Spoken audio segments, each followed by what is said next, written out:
Hello students, कैसे हैं आप सब लोग। क्या आप लोगों के साथ भी ऐसा होता है कि आप पढ़ते तो बहुत हैं लेकिन आपका माइंड काम नहीं करता कि आपको क्या पढ़ना चाहिए क्या नहीं पढ़ना चाहिए। आखिर टाइम बहुत कम है, पेपर हमारा 7 तारीख का है। आखिरकार हम किस तरीके से हमको रिवाइज करना है, किस तरीके से पढ़ाई करनी है, जो भी हमें पढ़ाई करनी है वो किस तरीके से याद करना है। मतलब आपके पास कम समय है और चीज़ें बहुत सारी हैं, आपका माइंड में बहुत सारे क्वेश्चन आ रहे होंगे और उसका सोल्यूशन आपको अगर नहीं मिल रहा है तो आकाश शर्मा आज उस सभी चीज़ों का सोल्यूशन बताने वाले हैं। तो वीडियो को लास्ट तक देखना, चैनल को सब्सक्राइब करना और ज़्यादा से ज़्यादा लोगों तक इसे शेयर जरूर कर देना।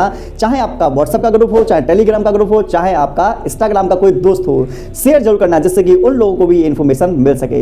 तो आप लोगों को बता दें, किसी भी एग्जाम की अगर आप तैयारी कर रहे हैं तो पढ़ने का जो तरीका है उसको थोड़ा आपको बदलना होगा।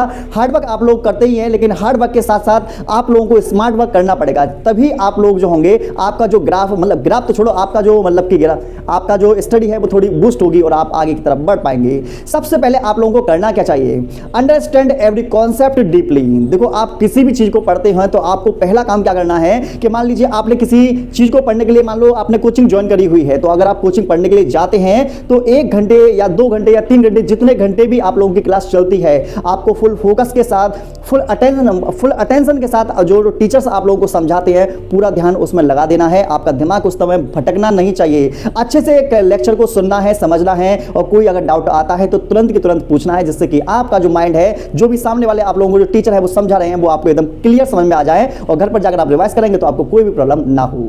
दूसरे नंबर का है एक्सप्लेन इट टू अदर्स। इसका मतलब समझिए आप लोग, इसका सिंपल सा मतलब है कि जो भी चीज आप लोगों ने सीखा है, जो भी क्वेश्चन आप लोगों ने याद किया है, जो कॉन्सेप्ट आप लोगों को पता है, दूसरों को बताना स्टार्ट कर दो। हो सकता है कि आप लोगों के छोटे भाई बहन हो, उन्हें बताना शुरू कर दो। आपके दोस्त हो सकते हैं, उन्हें बताना शुरू कर दो। आपके क्लास में जो वीक बच्चे हैं उनको बताना स्टार्ट कर दो। मतलब कहने का मतलब यह है कि जो आप लोगों ने अच्छे तरीके से रिवाइज किया है, लर्न किया है, दूसरों को बताना स्टार्ट करो ना। जब आप दूसरों को बताओगे तो तुमको खुद पता चलेगा कि आपकी पकड़ उस टॉपिक पर कितनी है। अगर आप अच्छी तरीके से एक्सप्लेन कर पा रहे हो तो नो डाउट उस पर आपकी पकड़ अच्छी है और वहां से क्वेश्चन आता भी है तो 101% आपका आंसर सही जाएगा। और अगर आपकी पकड़ बाय चांस थोड़ी सी वीक रह जाती है तो थोड़ा सा टाइम उससे और देना स्टार्ट कर दो, उस पकड़ बढ़ा लीजिए, क्या प्रॉब्लम है। 2 पॉइंट्स आई थिंक आप लोगों को क्लियर हो गए। तीसरा जो पॉइंट है वो है आपको डिफरेंट टाइप से आपको स्टडी के टाइप को थोड़ा बदलना है। जैसे आप लोगों को हम बता दें, आप लोगों को जैसे हमने नोट्स कराए, नोट्स के बाद में नोट्स से रिलेटेड उसी चैप्टर की आप वीडियोस देख सकते हैं, एनसीईआरटी की बुक पढ़ सकते हैं, फिर उससे रिलेटेड आप क्वेश्चंस कर सकते हैं। मतलब एक ही टॉपिक को या एक ही चैप्टर को आपको कई तरीकों से बोल कर, सुनकर, देखकर, लिखकर, कई तरीके से आप लोगों को उसको क्या काम करना है, याद करना है, समझना है। जब आप इस तरीके से करेंगे तो आपको बहुत अच्छे तरीके से वो चीज़ें लंबे समय तक याद भी रहेंगी और वो चीज़ें आपके दिमाग में भी बनी रहेंगी और उसका जो कॉन्सेप्ट है आपको बहुत अच्छे तरीके से समझ में भी आ पाएगा। तो इसलिए सिर्फ और सिर्फ एक तरीके नहीं, कई डिफरेंट टाइप से अपनी स्टडी को तैयार करना स्टार्ट करिए और डिफरेंट टाइप से आपको पढ़ने की स्टाइल है थोड़ा सा आप लोगों को बदलना पड़ेगा। ठीक है, अगले नंबर पर है राइट इट डाउन। आप लोगों को बता रहे हैं कि जब भी आप लोगों को कोई भी चीज याद करनी हो तो मैं आप लोगों को क्लास में बोलता ही हूं, जैसे एक हमारा बैक्टीरिया का नाम है प्रोपियोनिबैक्टीरियम शारमेनाई। इसको अगर आप याद करोगे ना तो 101% पेपर टाइम तक भूल जाओगे। लेकिन मेरा मानना यह है कि इसको लिख कर याद करना चाहिए। लिख कर याद करने से हमारी स्पीड तो मेंटेन होती है, उसके साथ में लिख कर जब याद करते हैं तो हमको पता चलता है कि जो चीज़ हमने लिखी है, क्या लिखी है, उसके साथ साथ में हमारा अटेंशन जो होता है वो फुल रहता है और हमारी जो गलती करने के चांसेस होते हैं वो थोड़े से कम हो जाते हैं। और लिख कर याद करते हैं तो जो हमने लिख कर याद किया है, उसको हमने जो लिखा है, हमने जो देखा है, फिर हमने उसको बोला है, वो हमारे दिमाग में सेव होने के चांसेस उसके कई गुना बढ़ जाते हैं एज कम्पेयर टू डायरेक्ट याद करने के। तो आई थिंक आप लोगों को समझ में आ गया होगा।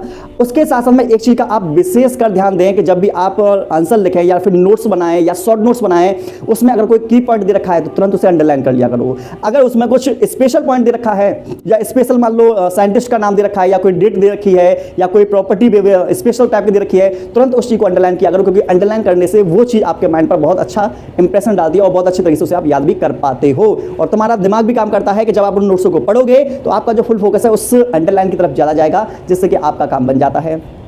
अब बात करते हैं हम रिपीटेशन इन द की। आपको बताना है किसी भी चीज़ पर अगर आप पकड़ बनाना चाहते हो तो बार बार उसका आपको क्या करना है, रिवीजन करना है। जितना अच्छा रिवीजन कर लोगे, जितनी बार रिवीजन कर लोगे, वो चीज़ आपकी उतनी ही ज़्यादा स्ट्रांग होती चली जाएगी। तो अगर आपको कोई सब्जेक्ट ऐसा हो सकता है, कोई टॉपिक ऐसा हो सकता है जिस पर आपकी कमांड नहीं है और आप कमांड बनाना चाहते हो, तो आपको बस एक काम करना है कि लगातार उसकी प्रैक्टिस करनी है और इतनी बार प्रैक्टिस करनी है कि आपको खुद से लगने लग जाए कि ये चीज़ें तो बहुत आसान है। मतलब आपको बता दें 2-4 बार आप किसी चीज़ को पढ़ लेंगे ना तो हर एक चीज़ आप लोगों को आसान लगना स्टार्ट हो जाएगी।